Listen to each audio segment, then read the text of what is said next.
Hey everyone, before we get started, take a second to like and subscribe to the show. It's the best way to help us share great information with more people. Thank you.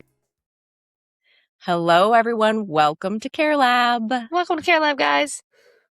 Okay, today we're going to be talking about 5 questions you should ask before buying any kind of mobility aid.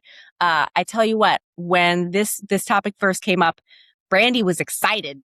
She was chomping at the bit for it. Listen, I'm trying to talk about this for sure. All right, so go ahead. Let's kick us off, Brandy. Okay, so let's also define the question a small bit. When we say before buying a mobility device, we mean with your own money or through insurance. And I'm going to tell you why this is important. Because you're still getting something, even if the dollars don't come out of your pocket. And I know I say this a lot, but the thing is be really well timed. Literally yesterday, I had a struggling caregiver who had gotten a power wheelchair through insurance for her person. And it was not supporting what they actually wanted to do. So the first question that you need to ask is, does this equipment support our desired functional tasks? I'm going to put it in their context. I think it's such a good example.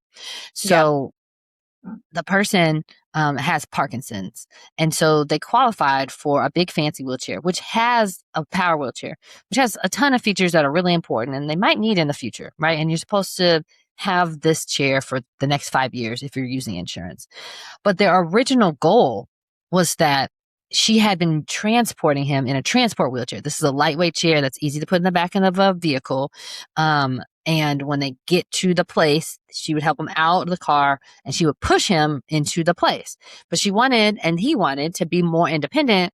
It'd be easier for her if she didn't have to physically push him. And then he could wheel around the store or whatever they're doing on his own. Yeah. So they were looking for some powered mobility in order to make that happen, which is totally fair.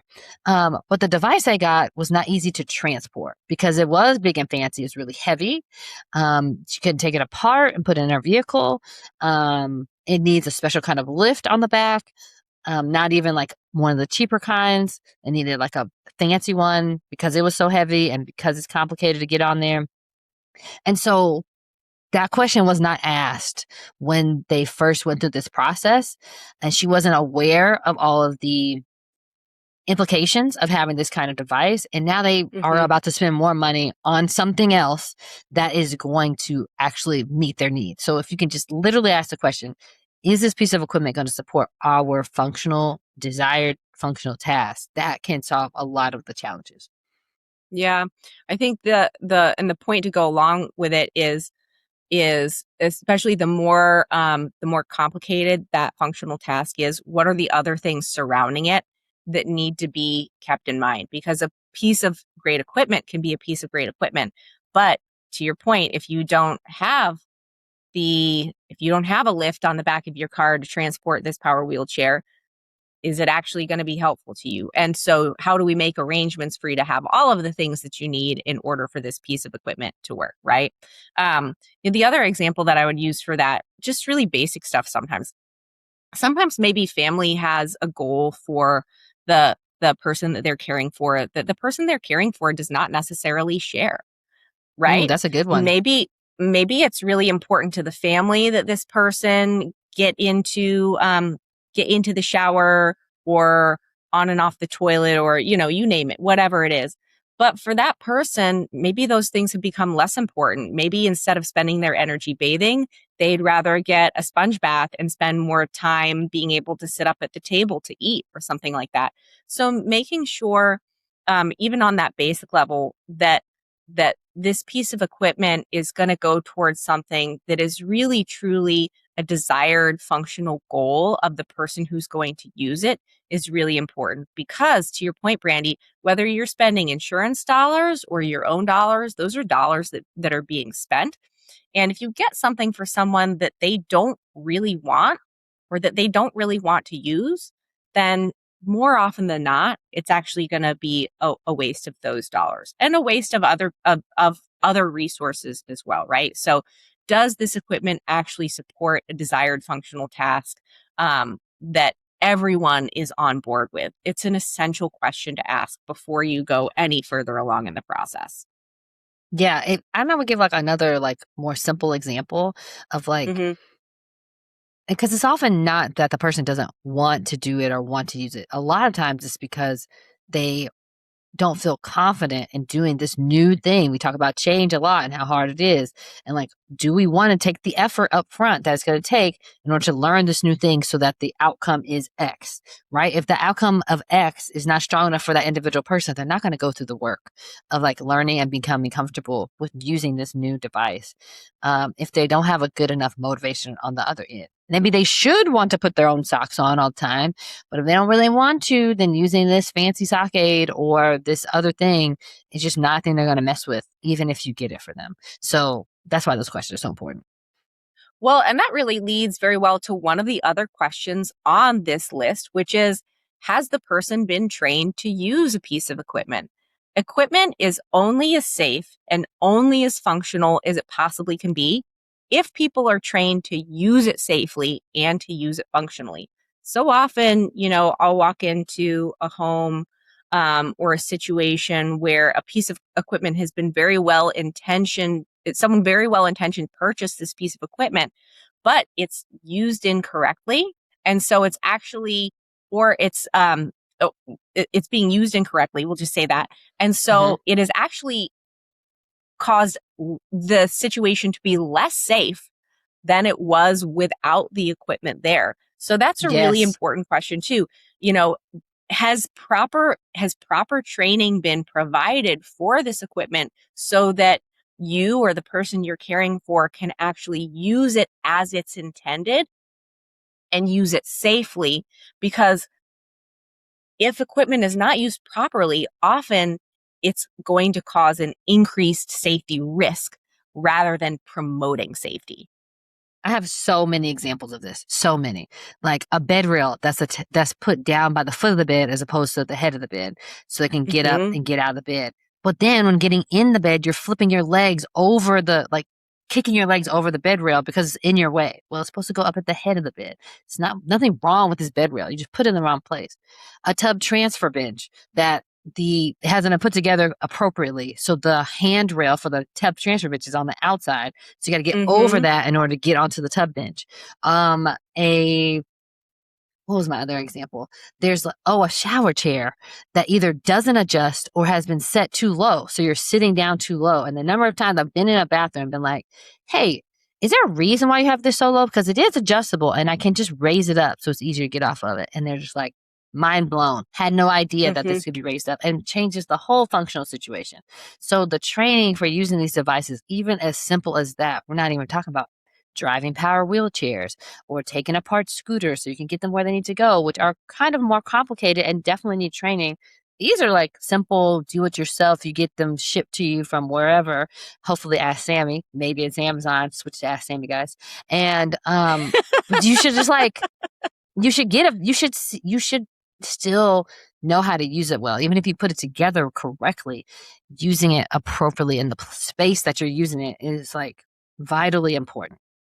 Yeah, I will say actually, this wasn't intended to be a shameless plug, but when you purchase equipment on Ask Sammy, there are training videos from Higher Standards Caregiver Training that you can also get as a part of that purchase, that will actually teach you the correct way to use this equipment. They're really detailed. We zoom in on the different parts of equipment, showing you how to adjust, talking about how to use it properly for transfers in the environment, etc. Because it is one thing to have a piece of equipment. It's an entirely different beast to actually know how to use that equipment. Because the only way that equipment makes your life better is if you know how to use it properly. The only way it makes you safer is if you can use it safely. And a lot of times these things are not as intuitive as you want them to be. So getting that training along with that purchase, I cannot overstate the importance of that. Brandy, what's the next one? I think because we talked about like power wheelchairs and getting the right device, let's go ahead and talk about how are you going to pay for it. And then we'll save the other two for the next episode. So you're going to have to make sure you subscribe so you know when the next episode drops so you can get all 5 of them. So The reason we're going to ask the question about how this piece of equipment is going to get paid for is because your options are different based on those how that goes. So for example, in the example I used about the person who got that power wheelchair, they went through insurance, and Medicare specifically wants to get you a mobility device only for the purpose of you moving around your home. And they are not getting you a mobility device for the intended goal. Remember what the desired functional task was a question. Their intended goal was to get out of the house and to do more stuff in the community, which is super important and you should do. But insurance cares about mobility in the home. And so that device is supposed to only be used there, which is why they don't necessarily pay for transport wheelchairs that are lightweight and easy to put in the car, or for transport power wheelchairs, which also have power but are lightweight, lighter weight than like a traditional power chair. And so in that constraint, I could totally understand if you want to use your insurance for getting a mobility device that it does cover, you should do that. But there's also constraints in which what things you are going to get. So you really need to be asking these questions, all the ones we're talking about now and will in the next episode, so that you can use it appropriately, right? What would have been probably more effective for them, even though he did qualify for the fancy chair, would have been to get a scooter that does break apart, right? And like that way they can put it in the vehicle if they want to. They could get it up their stairs into the space in their home where he would be moving around the most often. And it would serve their needs and also still be covered by insurance. So I know this can be complicated because managing insurance and what it can pay for and what it won't pay for is a set of knowledge all on its own. But that's why if you can just remember to ask those questions to the people that you're working with, you can make sure you get what you need. The other thing that I think is important to go along with determining, are we going to try to get insurance to pay for something, or are we going to pay for it ourselves? Besides just the obvious, like, how much is this going to cost? What's our budget? Is how fast do you want it? Mm-hmm. If you are going through insurance, there's going to be a process where the insurance has to approve that. That means that there's going to be documentation, there's going to be paperwork, you're going to have a visit with your doctor about it. They're going to have to fill out forms. It's going to have to be sent off for approval. It's going to have to be approved. And then at that point, the equipment, you're going to be able to get it. Now, if you need something custom, this is the thing to do. Right.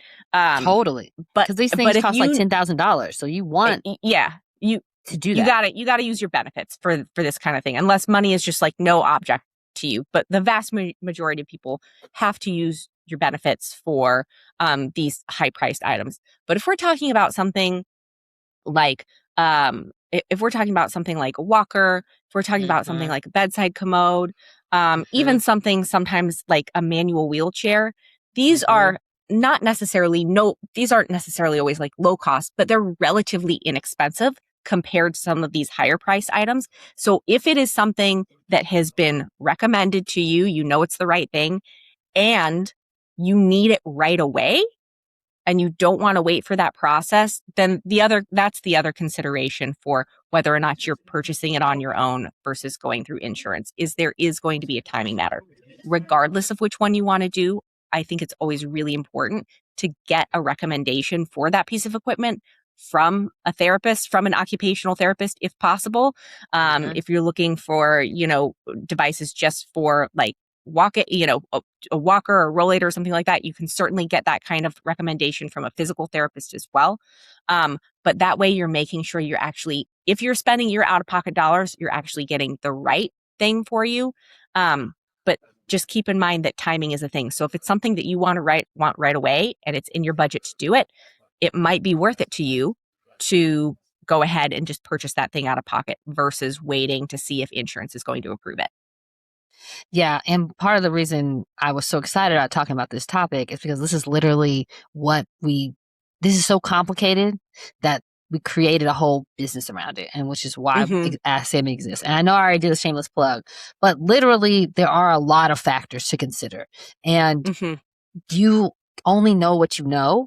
And if you can't access a clinician, or maybe because like there's lots of reasons in which there's not an acute event, you're not in therapy, you don't have a person to work with, but you do recognize a need and you need some help. Like that's what Sammy is for. It's free. It's an AI tool. You can put in your problem. It'll help you figure out, like, narrow this down to, like, the right sets of things. And maybe you can be like, oh, I had no idea that XYZ existed.